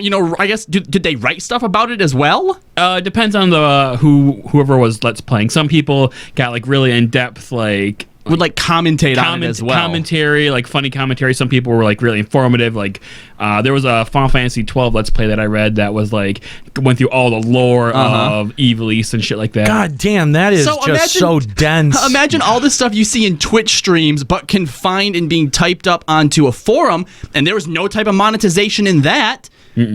So, and I always thought the closest thing we had to a Let's Play was like a game FAQs guide or something like that. Oh, okay. I mean, basically, Robbie, what you're making the point is that Let's Plays will continue no matter if people are able to monetize them or able to get anything out of them or not. Yeah. You might be right, but at the same time, I think, for these huge people like Markiplier, like PewDiePie, who are starting to abandon YouTube because their model is no longer meeting the same kinds of returns for them, that something like this is going to be hugely disruptive because streaming to Twitch, live streaming, is functionally far different from a produced and edited YouTube video. Oh, yeah. It is. Often the most popular Let's Players were not just very good personalities. They are very good personalities, but they're also very good editors. Yeah. They also knew when the low points were, when when to cut out the dead areas, and so you were left with a video of like 10 minutes full of high points. Someone like Markiplier, his original videos before he was much of an editor, there was long lulls, and it was just like, all right, this is rough. But then eventually, like a couple years in, he started getting very good at his editing, and now it's just like solid content the whole way through. We also pointed out on previous shows that sometimes you get these YouTube personalities in actual interviews or in front of a live camera, and they stumble over what they've said, and people don't realize that when you're watching them on a video, that stuff is scripted and 40, 50 staged. takes. Oh my God. That's right. They have time to perfect it. So, Markiplier and PewDiePie on Twitch, in theory, might not be as good as what they were on YouTube. Dude, this was So what Robbie's trying to say is that Twitch streamers are clearly superior to YouTubers. We all knew this, but it has to be said. But but I think that Robbie brings up a really good point because I think early on, especially these early breakout YouTube hits, they pushed the bar for things like podcasts and shows like ours way they pushed the expectation way too high, where people would go, oh, well, he's stuttering every third word. And it's like, well, that's what happens when people are talking extemporaneously and forming the sentences as they're coming out of their mouth, not reading them off of a script and taking the best stuff and selectively presenting that to you. We should do an episode of this show where we do it for the purposes of editing it, so every stumble we retake the line and just let people see how this episode goes for 5 hours. Dude, when we start doing Checkpoint live, we're while we want to be able to take live calls and we're going to have a segment for that, it's not going to be like it is. It's not going to be like it is with Final Encountercast, where I basically take the show, drop it into the intro, outro, set the news intro, and then it's done. It's going to be functionally a lot different when people actually see it. They're going to be like, wow, they're retaking a lot of stuff where they would just stumble through or force through the thought if we were live on Final Encountercast. And I think it is going to be a little bit weird. I think it's going to be a lot different for our long-term fans. It's going to be a different adjustment for them. But at the same time, though, you can hear the difference when you listen to Checkpoint. Oh, yeah, the quality. I mean, not just the editing is there, but the writing is there. We're scripting our ins and outs, and then we're retaking any stumbles or any false starts, and you end up with a much more fluid product at the end of the day. It's actually really funny too when we finish Checkpoint and then go into the podcast version of it, how quickly it changes, how different that is. It is because I want to do a lot less editing on the podcast, so we just sort of let it go. Which, by the way, again, if you're just joining us live on Twitch right now, this week we saw the official release of the Checkpoint Radio podcast. You can find that currently on our RSS feed, but if you like the show, I encourage you to subscribe and also also find it on iTunes, Apple Music, whatever it's called now, and give us a little bit of a review. We would love for that show to take off and really impress Westwood One. Again, this is the very first show that, very first podcast that we've not managed ourselves. So we've got people at Westwood One who are looking at the metrics behind this, and we really want to impress them and show them that we have a large built-in interested audience that is willing to engage. So check the first episode of that out, and then in future episodes we will also be including basically like a review of what was just on the episode. So I think the podcast, the Checkpoint podcast, is going to serve a little bit more informationally to inform you about what you heard this week on the show, what you may hear this week on the show, and then we'll have another additional topic to break down. So it'll serve as a companion piece to the radio show, and it should fit in nicely with our stable of podcasts. That way, if you're subscribed to Final Encountercast,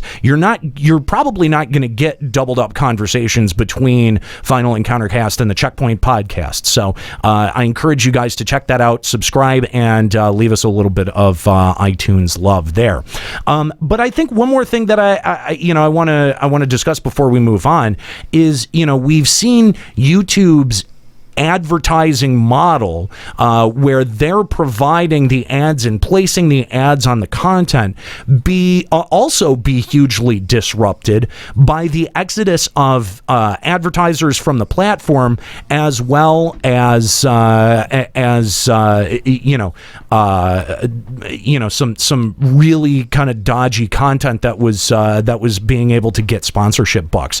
And I think that YouTube might start looking at disrupting their fundamental ad model. But before we get into that, let's go to our phone lines real quick and talk to TJ. What's going on, TJ? Hey guys, how's it going? Can y'all hear me okay? Yeah, thanks for calling Final Encountercast. What's up? So, this is kind of off topic, but it was something I've been reading about and thought about recently. I want to get y'all's opinion. 1998. Metal Gear Solid comes out, Pokemon Red and Blue, Ocarina of Time, Half-Life, Starcraft, just to name a few of those really important games that, not only are benchmarks, but kickstart a series. Oh, yeah. Well, then, let's look at 2017. Yeah, I think also Final Fantasy VIII. Don't quote me on that, though. That sounds about right. Because 7... Yeah, because I think 7 was 1997. But now look at 2017. We've got Neo, Nier Automata, Horizon Zero Dawn, Breath of the Wild, Persona 5, and then later we've got Mario Odyssey, Battlefront 2, Call of Duty going back to World War II, and all this before E3 has even started. So I got to ask, guys, do you think 2017 is shaping up to be the greatest year in video game history? Yeah, you know what? When you throw all that out there like that, there has been a lot falling in 2017. I mean, obviously the Switch had a huge launch success. You know what? I think TJ. I think two things. I think you know what you lay out a very compelling point that so far in the 5 months of 2017 that we have seen a lot of very, very strong releases, and but at the same time. The technology where it is, the ability to produce games like we can, I think it's easier now to produce games than it ever was. It's easier to produce games, but it's not easier to produce good games. I mean, we did a point a few episodes ago about how hard it is to do AAA games at this point. How hard it is to profit off of AAA games. Right. That's different. Right. The margins on them are ridiculous, which is, when you're pumping out Assassin's Creed games every year, when you think that your profit margin is going to be, 3 million copies sold on day one, I think you need to readjust your expectations and look at your development model. That was the point that I was making, right, there. Yeah. But I think that the process of making games, you've never had as many tools like the Unreal Engine, like or Unity. Yeah, exactly. You've never had as many tools as you do right now, and so I think it should be I think it actually is in keeping with where we're at technologically to see so many good titles. What is interesting, maybe what is less interesting to me is how few of them continue to be original titles. Now, there were a few in that line, TJ, that you had mentioned that are new originals. Neo, even though it's brand new, it's a new IP. Derivative of Dark Souls. Horizon Zero Dawn, new IP. I didn't check it out. Pretty original content wise. It is pretty original. Okay, yeah. all right, fair. What else was in there, TJ? Well, we don't know like how in Nier Automata, even though it's a sequel, it's still like something that people didn't play a lot of the original Nier. That's so, true. That one, that's me, true. At least, kind of fresh. Yeah, no, I'll give you that. Drakengard was not exactly the most popular game series ever, and the first Nier was good. It was a good game, but I think it was. I don't think it was a very strong seller. So yeah, no, with Automata, it's been getting a lot of praise. Has done very, very well. I don't know. Best year in gaming. I'm not sure that it's hit there yet. This has been one of the most recent years in gaming where I have obviously I bought lots of games throughout the different years, but this is one of the few years where I'm like, oh crap, this is coming out, gotta get it. Like I've never had must plays on my list like I have this year before. Yeah, I think that's fair. Especially this early in the year too. Yeah, we still have such a I feel like I've seen as many titles that I'd be excited about at this point of the year as I usually have seen by except for the holiday season. Yeah. Right. Now you brought this up in relation to the fact that E3 hasn't even came out yet, and I don't know if that excites me or if it worries me. Does that mean we're going to have a lackluster year at E3?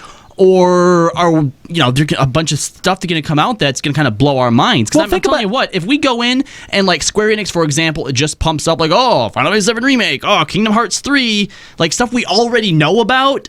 That's going to be a big letdown. No, I think that's a fairly valid concern there, Robbie. But at the same time, though, I think that the development cycle, along with my comment about how games are easier to produce now than ever, I think you see that with the development cycle and how quickly games go from announcement to release. It's almost like movies. Movies get announced, and then you're like, oh my god, it's in theaters already? What the hell? Unless you're Final Fantasy 15.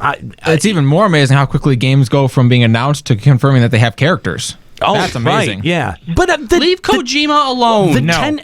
But the thing, I know, Robbie, you're picking on FF15 there, but the 10-year development cycle is much more the exception than the rule. Well, I mean, point. even look at since we were just picking fun on Death Stranding, and that got announced 2 years ago, and they're looking at a 2019 release. So it got. First of all, it got kind of soft. The first trailer came out, which it's questionable if that was even a trailer.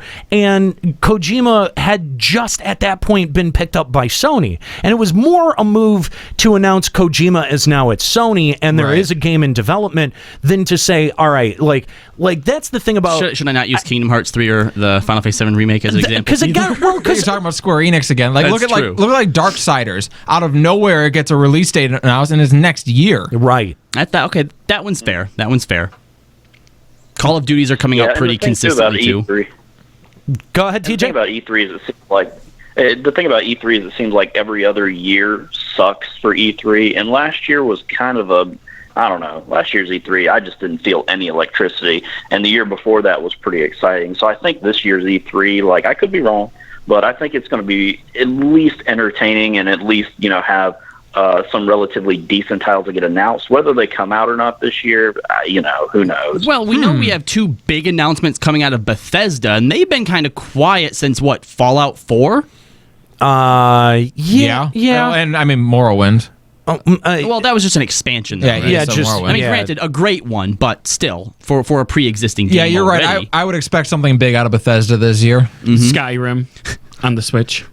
Oh God, no! I will. No. You know what? If that's all they do, I will actually kill you. I can't see them rolling out an Elder Scrolls trailer. I'm digging his theory about the every other E3 thing, though. Every other E3 sucks. I mean, you don't think that might be as a result of the companies in attendance, do you? I think that's part of it too. Because the thing with E3 is that every year it's like, okay, who's not showing up, who's showing up, the spoils. The spoils before E3 have gotten quite ridiculous, to be honest. That is true. If I know what's coming out before E3, what the hell is the point of even watching, right? But it's just funny because, another reason I kind of thought about this 2017 thing is because Mass Effect Andromeda, any other year would have been a huge deal, and this year it was kind of like it happened. People were excited, and I haven't heard blip about it since then. It was amazing, and it was a big deal. Outlast too.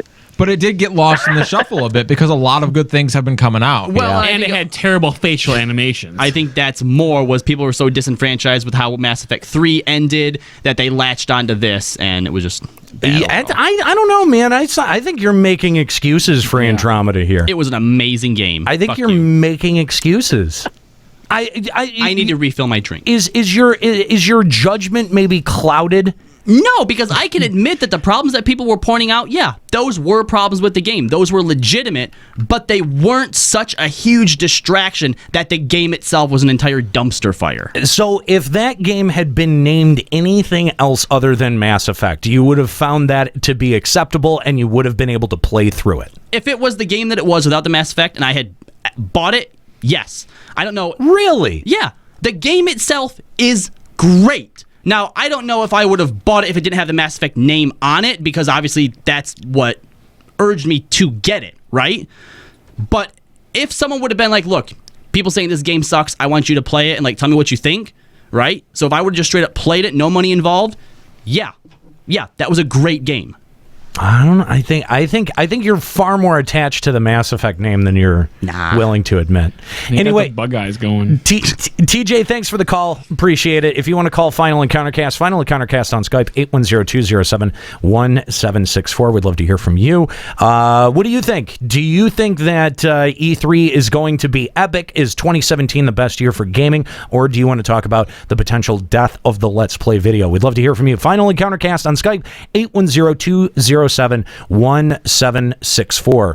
Kooky is standing by to take your calls. Now, again, I want to double back around onto this point because YouTube saw their advertising model disrupted when, The Guardian kind of spurred this boycott of advertisers from the platform. Don't advertise Coke in front of killing videos. Or put Dell's banner on top of a beheading video. Right, and right? See, and it's not good. There have not been many times. Even though Coke sponsors death squads, that's a thing. Oh, that happened. That's great. Yeah. Yikes. Citation needed. I've never heard of Coke sponsoring death squads. Oh, just Google it. But this is one of the few times in YouTube's history that I can recall actually kind of feeling for them, where I was kind of like, you guys have to do something because that is PR you don't want, and I don't really know what you can do about it. Yeah. Because you're they were in a legitimately difficult position because you have tons of video coming in. There is zero chance that you can have hire a staff to go through and curate every video that comes in. Oh, yeah. It's impossible. And they have though. I mean, in response to this, they have hired a shitload of people as content checkers, but there's still a massive degree of automation that goes to it because you can't do it any other way. But at the same time, they had to come out and find some big solution and a kind of a grandiose step because you have to earn back the trust of some of your advertisers. And for the first time in my life, I felt like you guys are kind of screwed. I don't know what the fuck you're supposed to do about this. Yeah, no, it definitely is a weird problem. But I think you also got to follow the money, though. If you look at where YouTube has been placing their investments, it used to be in their top trending creators, right? Like it started off as YouTube Red. That was the first big injection of cash outside of the monetization program that YouTubers saw, where they took selective channels like MatPat or like PewDiePie and gave them the ability to, access to more resources and the ability to make premium content for subscribers, for someone who's subscribed to the platform.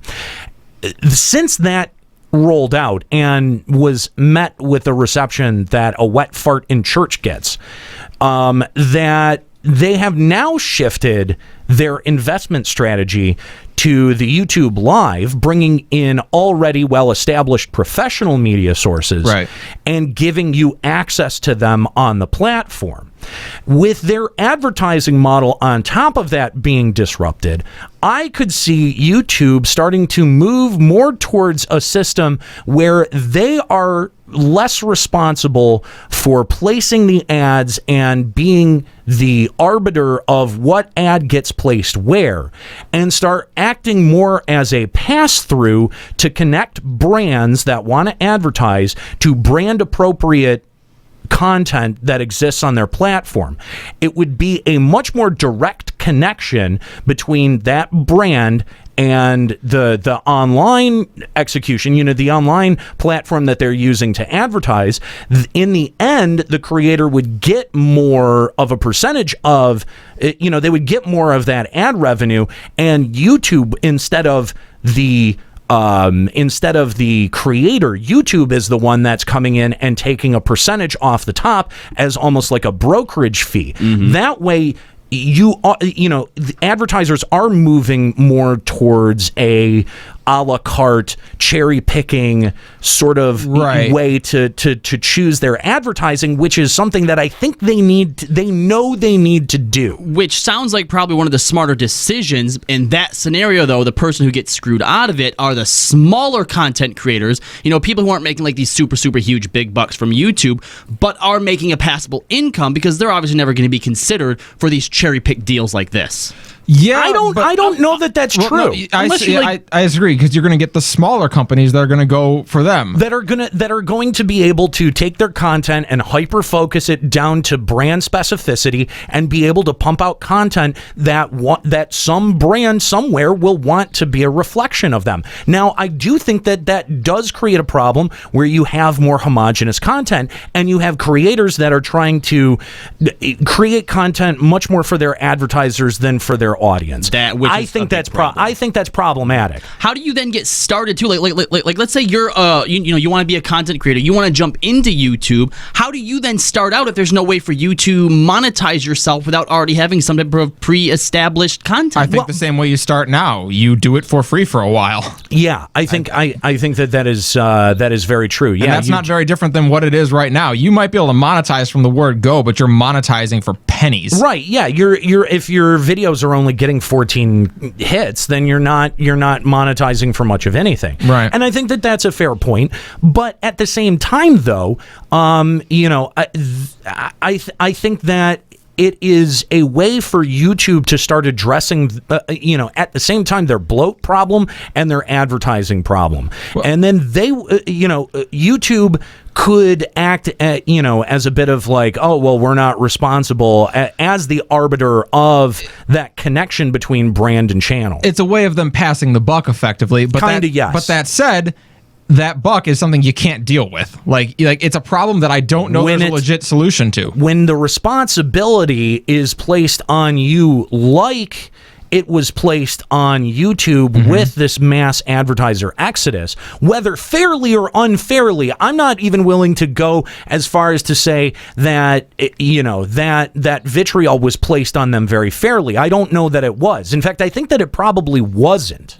I'd agree. I mean, we all understand that there are algorithms for the ways that these things are dealt with. Yeah. And even though there were glaring, obvious things that YouTube wasn't doing to be able to protect the advertisers that were spending money with them, and while I do think there was some recourse for advertisers to take, a full pullout and boycott seemed to be a bit extreme, spurred on, of course, by, an outlet like The Guardian, and makes it, I think, even a little bit more shady. Yeah, that, and like you said, that wasn't even something that was entirely their fault. Like, what are you supposed to do? You write your program that is going to dedicate, ads to certain things, and it was unfortunate that, like you say, Dell was put in front of a beheading video. Right. Not obviously that wasn't their goal. Right. It's just something that ended up happening, and I think most people who watched that beheading video, for whatever reason, would probably recognize, like, maybe Coke doesn't actually approve of this, or Dell doesn't actually approve of this. I don't know, man. Might be a pretty convincing placement for Dell. They may have sold a whole bunch of Dell to terrorists? Well, or to drug kingpins. I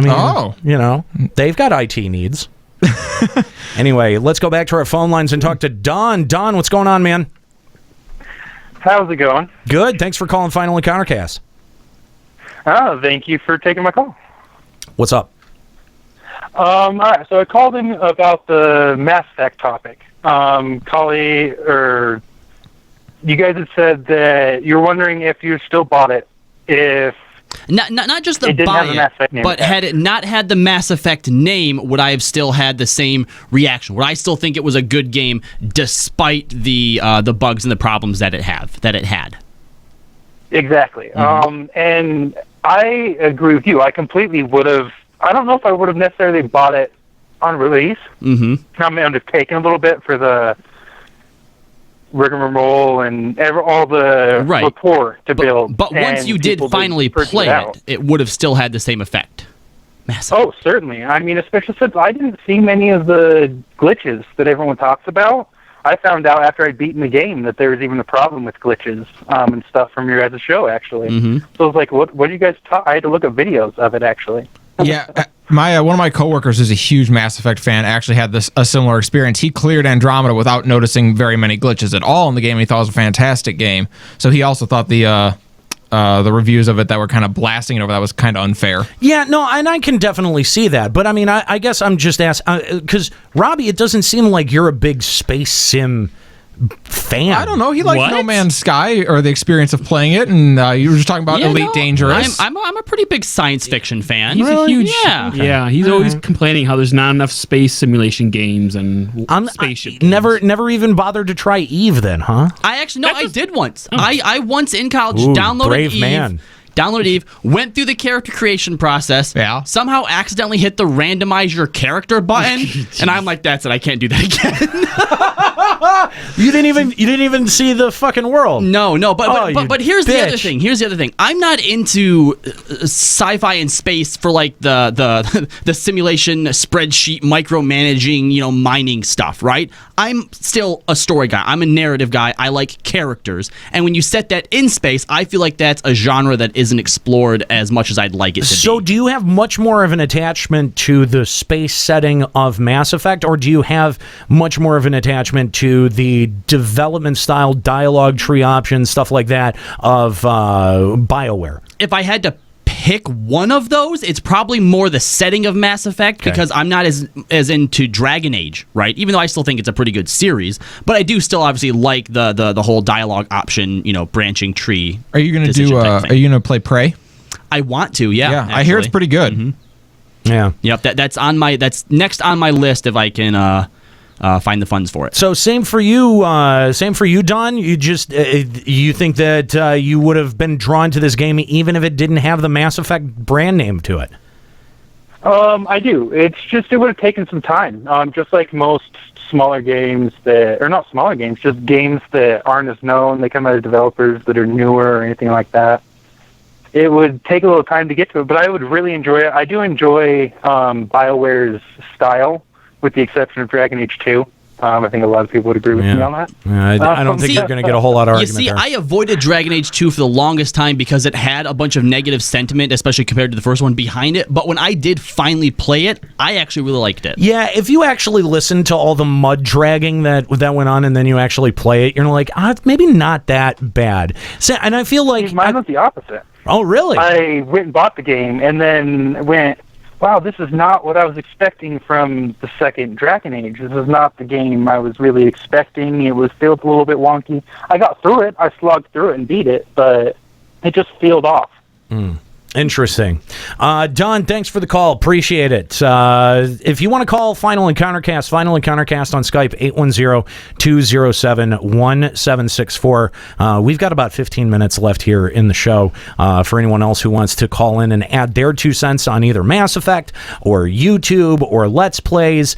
But I think in some ways, YouTube may be acquiescing to Twitch and saying, okay, if you want to try to eat into our bottom line that much, you can just have them. Like, you could, there's certain parts of our business model that aren't worth the legal upkeep to be able to continue to fund them and justify them. That makes some sense, because even if YouTube decides we want to try and keep them, that means that they're going to have to bleed money and effort attempting to hold on to them. And if they just end up going to Twitch anyway, it could just be like, you know what, let's cut our losses and focus those efforts and that money and those resources someplace else. You know, some cat videos. Something that everyone needs to kind of keep in mind is that, you know, when YouTube gets, when you get served, when your channel gets served with a copyright strike, yes, YouTube is the arbiter of that entire system. But one step beyond that is a lawyer sending a cease and desist or a copyright strike notice or a takedown notice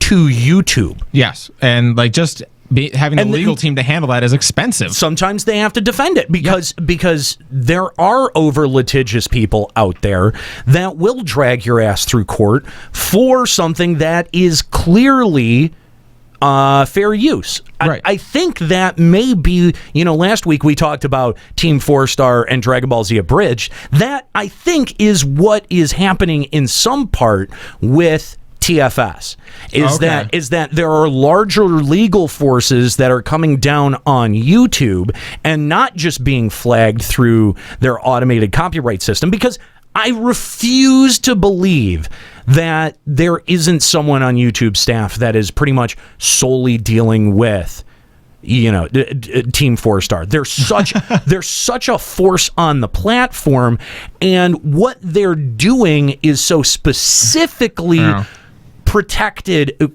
not just by through the traditional fair use definition, but a big component of fair use is parody. It protects parody. Yep. So even the fact that they're nonprofit, the big part of that is that they're a parody, and that's what allows them to be protected. So you have to imagine that at least early on in the line, Funimation probably tried to get their cut. Toei tried to probably tried to get their cut. Now you've got the music composers.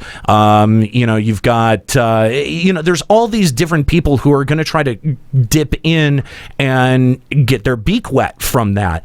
And YouTube has either, at first, if I had to guess what happened with the most recent thing, YouTube probably got a C&D from a lawyer and complied with the order, and then challenged the order on basis of fair use. You have to wait for a judge to process and it, that's why it took a minute to get put back up. But because YouTube's not transparent about this shit, we have no idea. So we say, fuck you, YouTube, give us Team 4-Star back. Well, and not only that, but I think that that they keep Team 4-Star in the dark too, which I think is a really bad business choice. You should, if you're doing stuff like that, you should at least in some way be back channeling to your creators. That way they're not sitting around with the thumb up their ass going, well, we don't know what's going on. Because TFS did do that for a couple of days, and then if you notice, they stopped. One day they were just like, they stopped talking about the channel getting taken down, and they let up off the gas of all of these people who are criticizing the YouTube monetization model, which doesn't affect them. No, by the they way. don't monetize. They don't monetize their videos on YouTube. They just use that as a distribution platform, and most of their money, I think, is brought in on Patreon.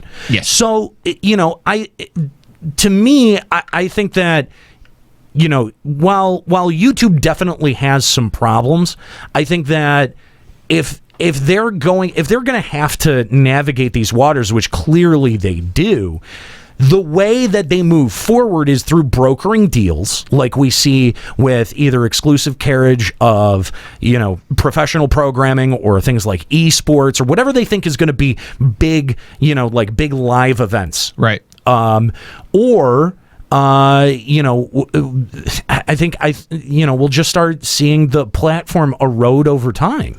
And I think that if they acquiesce and say, okay, Twitch, you got us on the gaming front, have at it, that may not be the dumbest decision for them. Try, because YouTube gaming, oh my God, did they get their ass handed to them? Well, and that's what I mean. Like, I think I agree with that. Oh my God. That was a thing, wasn't it? It was. I think it's hard to objectively look at YouTube and Twitch and say that YouTube has any chance of beating out Twitch for a gaming platform at this point. I think Twitch has, now, like 2 years ago, I think they absolutely could have. But at this point, I think Twitch is big enough, established enough, and well-known enough that people know to go to Twitch for gaming. Yeah. And I think that's just, I don't think like YouTube can overcome that barrier. Yeah. No, I don't think that they can, and especially with, Twitch doing such a good job at supporting the gaming community and having the sentiment at their back too. Well, very seldom do you hear anyone really angry at Twitch. I mean, it's pretty rare. Twitch streamers get angry at Twitch sometimes, but you don't see advertisers abandoning Twitch. You know what I mean? Like, because they know their audience. Well, no, I think that Twitch knows what it is. I mean, it's very specific in what it wants to offer an audience, and if you're going to buy into it, you're buying into the model. I mean, I've never came across an ad that I've thought, wow, you know what, that doesn't belong here. Right. Nihilus saying YouTube gaming is the Zune of game streams. It is. It totally is. 100%. All right. I think that's going to do it here for Final Encountercast today. Thank you guys so much for tuning in live, all 141 of you. If you like the show, then head on over to finalencountercast.com, subscribe to the podcast, leave us a little bit of iTunes love. Make sure that you go check out checkpointradio.com and subscribe to the brand new podcast over there. Again, we really want to impress Westwood One, so just hitting that download button is something small that you can do to help us out and help the show grow and expand.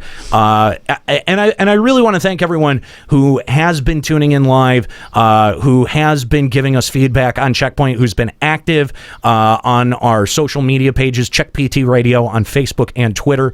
I really want to thank you guys. You guys are really helping to make a big splash and a big impression into as we move into Westwood One, as we're phased into Westwood One. So again, we want Westwood One to come away with this knowing that they've made a good investment in the content that we're able to produce. So please, go even if you're already subscribed to the LBR Network podcasts, go and subscribe to Checkpoint as well. And again, leave us a little bit of iTunes love and some feedback. Let us know how we can improve.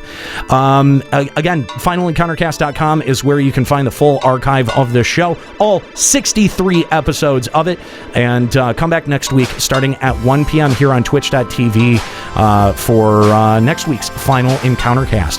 That's going to be it. I want to thank our callers, TJ and Don. Thank you guys so much for calling us today. Listen live to be able to call in Sundays at 1 p.m. on twitch.tv/Limit Break Radio. For my crew, Callie, Kookie, who's been answering phones, Callie, Juxta, Chris, Robbie, and I'm Nate. Have a good one.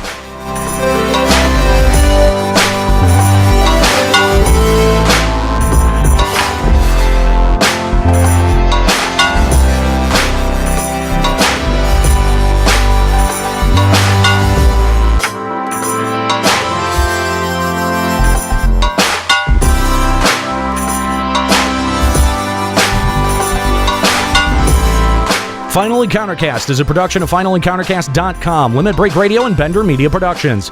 Today's episode was produced by Kooky Persona. This show is made possible by the generous Patreon donors of the podcast Limit Break Radio. Opening music provided by Keyboard Kid. For more info and music can be found at keyboardkid206.bandcamp.com. Closing music today provided by Sobsy. For more info, visit sobsy.bandcamp.com. Final Encountercast and its hosts are solely responsible for its content.